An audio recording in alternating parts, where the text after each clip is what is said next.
വന്നിട്ട് പറയും Alt plus talent management company എന്ന് പറയുന്നവരാണ് ഈ ഫ്ലാറ്റ് അവർ വാടകയ്ക്ക് എടുത്തിരിക്കുന്നത്. അപ്പോൾ അവിടെ ഈ ഹിരൺ എന്ന് പറയുന്ന വേടൻ എന്ന് വിളിക്കുന്ന ഹിരൺ, അപ്പോൾ ആളും ആളുടെ സഹപ്രവർത്തകരും ഇവരുടെ ഷോയ്ക്കും മറ്റും വേണ്ടിയിട്ട് പ്രാക്ടീസ് ചെയ്യാനൊക്കെ കൊടുക്കുന്ന ഒരു സ്ഥലമാണ്. അയാൾ അവരുടെ ഇവിടെ ഇരുന്ന് ഡ്രഗ്സ് ഉപയോഗിച്ചായിട്ട്, അതായത് ഗഞ്ചാവ് ഉപയോഗിച്ചായിട്ട് സമ്മതിച്ചിട്ടുണ്ട്. ഒരു 6 ഗ്രാം ഗഞ്ചാവ് പിടിച്ചെടുത്തിട്ടുണ്ട്. കൂടെ അവരുടെ മൊബൈൽ ഫോണും ഒരു 9.5 ലക്ഷത്തോളം രൂപയും എടുത്തിട്ടുണ്ട്. അതവരുടെ പ്രോഗ്രാം കിട്ടി എന്നാണ് പറയുന്നത്.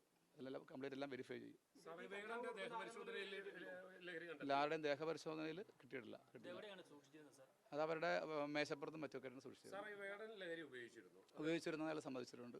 അപ്പോൾ ഇതിന് മെഡിക്കൽ എക്സാമിനേഷൻ നടത്തിയിട്ട് ബാക്കിയുള്ള നിയമപരമായ നടപടി സ്വീകരിക്കും. അതെ, കുറച്ച് ദിവസമായിട്ട് ഇപ്പോൾ ഞങ്ങളിങ്ങനെ അറിവ് കിട്ടിയതിന് പ്രകാരം ഫോളോ ചെയ്യുന്നുണ്ടായിരുന്നു. അത് അവർ ഷോയ്ക്ക് കിട്ടിയ പണമായിരുന്നു പറഞ്ഞത്.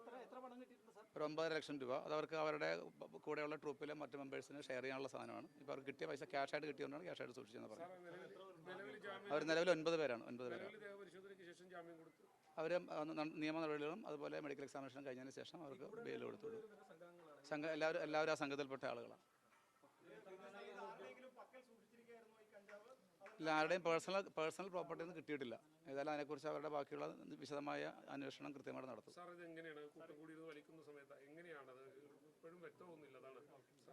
അല്ല, അവർ പല ആളുകളും റെസ്റ്റ് എടുക്കണമായിരുന്നു. ഞങ്ങൾക്ക് ഇൻഫർമേഷൻ കിട്ടി വന്നപ്പോൾ റെസ്റ്റ് എടുക്കണമായിരുന്നു. അപ്പോൾ അതുപോലെ അവർ ഉപയോഗിച്ചതായിട്ട് അവർ നിരീക്ഷണത്തിൽ പറഞ്ഞു. ബാക്കിയുള്ള കാര്യങ്ങൾ മെഡിക്കൽ പരിശോധന നടത്തി ആവശ്യമായിട്ടുള്ള ഓൾറെഡി അവർ അറസ്റ്റ് ചെയ്തിട്ടുണ്ട്. ഇനിയിപ്പോൾ അവർ നിയമ നടപടിക്ക് ശേഷം ഞങ്ങൾ ജാമ്യം കൊടുക്കുന്നു. ആരുടെയും പേഴ്സണൽ പ്രോപ്പർട്ടി ഒന്നും കിട്ടിയിട്ടില്ല. പേഴ്സണൽ സ്ഥലത്തിൽ കിട്ടിയിട്ടില്ല. സോഴ്സ് പറഞ്ഞിട്ടുണ്ട്. അതിപ്പോൾ നിങ്ങൾക്ക് റിവീൽ ചെയ്യാൻ പറ്റില്ല. അത് ഞങ്ങൾ സോഴ്സ് കണ്ടുപിടിക്കും.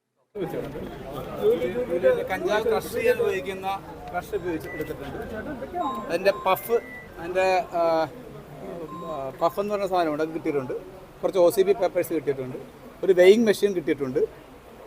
പിന്നെ കുറച്ച് 2-3 കത്തി, ഒരു സിക്കിൾ കിട്ടിയിട്ടുണ്ട്. അപ്പോൾ അതെല്ലാം അതിൻ്റെ കൃത്യമായ നിയമ നടപടികൾ കൃത്യമായിട്ടുണ്ടാകും. സാർ, ഇത് നിലവിലെ നിയമം അനുസരിച്ച് ജാമ്യം ലഭിക്കുന്ന വകുപ്പുകളാണോ, അല്ലെങ്കിൽ സ്റ്റേഷൻ ജാമ്യം അല്ലാതെ കോടതിയിലേക്ക് പോകേണ്ടി വരും? എന്തായിരിക്കും അത്? ഇപ്പോൾ പറയാൻ കഴിയില്ല. ഏതായാലും നമുക്ക് കാത്തിരുന്ന് കാണാം. എല്ലാവരും മെഡിക്കൽ നടത്തി അവരുടെ ബ്ലഡും മറ്റു തരത്തിലുള്ള ബയോളജിക്കൽ സാമ്പിൾ എല്ലാവരുടെയും എടുത്ത് നടപടിയുണ്ട്. ഇല്ല, ലേഡീസ് ആരും ഇപ്പോഴില്ല. അല്ല, അത് അങ്ങോട്ടേക്ക് വാഹനത്തിന് സൗകര്യം കാരണം അപ്പുറത്ത് വലിയ ബസ്സോടെ കിടപ്പുണ്ട്. ഇപ്പൊ തന്നെ അങ്ങോട്ട് എല്ലാവരും ഇപ്പൊ നിലവിൽ 9 പ്രതികളുണ്ട്. ഇതിൽ 3 പേർക്ക് നേരത്തെ കേസുള്ള ആളുകളാണ്. ഇയാളടക്കം നേരത്തെ കേസുള്ള NDPS കേസുള്ളതാണ്. ഈ പറഞ്ഞ ആൾക്കടക്കം ഈ ലഹരി കേസുള്ള ആളാണ്. ഈ ഇപ്പൊ നിലവിൽ നമ്മൾ അറസ്റ്റ് ചെയ്ത ഹിരൺ എന്ന് പറയുന്ന വേടനടക്കമുള്ളവർക്ക് 3 NDPS കേസുള്ളതാണ്. വേടനെതിരെ ഒരു കേസുണ്ട്.